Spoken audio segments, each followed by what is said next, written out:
Hello dear students. In last video we have seen the parallel database system architecture, then centralized system architecture, and what are the different types of database system architecture. In this video we will see a distributed system architecture. As the name suggests, the database is distributed, but you have to remember in distributed database system the database is distributed at different locations or at different geographical locations, and this is how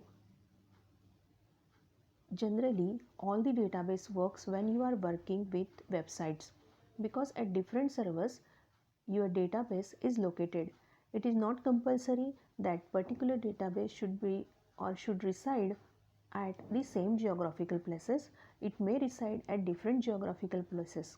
So distributed database system is a system where all the databases are located at geographically separated places. Like here in the diagram we can see that site A, site C and site B are there. So these are different locations, geographical locations where a database is placed, and all these database servers or all these distributed databases are connected to each other via communication network, and in between also there is a centralized network.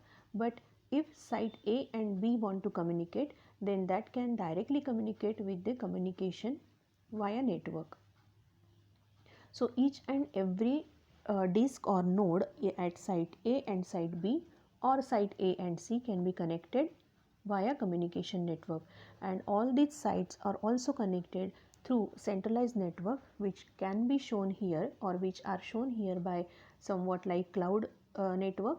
So this cloud network or this centralized network can be connected through separately to each site A, B and C, and all the separate sites can be communicated via communication network.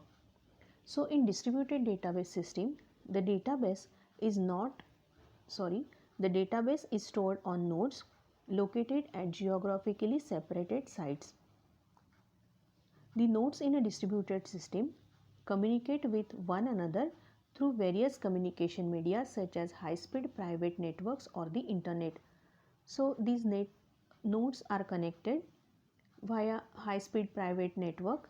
Like if you take some connection from some vendor, so that is high-speed private network, or we can connect those nodes with internet or by internet.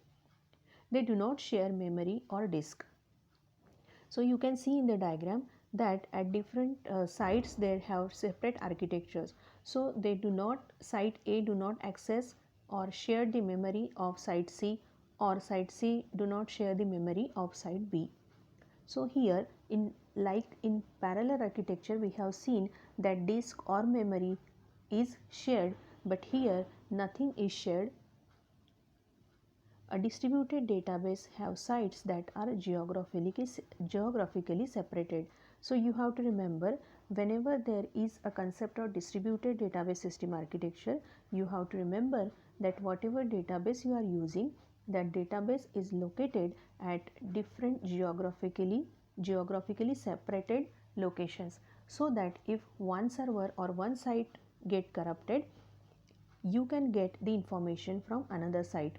In distributed system, all the data at one site is replicated at different sites also, so that when we want to if one particular site gets corrupted, then you can get the data from another site, because same copy we have maintained at different servers. Similarly, here one advantage is that in distributed system architecture we can remove one particular site from the scenario. So it is very easy, because these sites are separated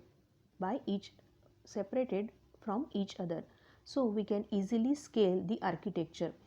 Scaling means we can increase the sites or we can decrease the sites also without any harm or without any disturbance. So this is about database system architecture. Thanks for listening.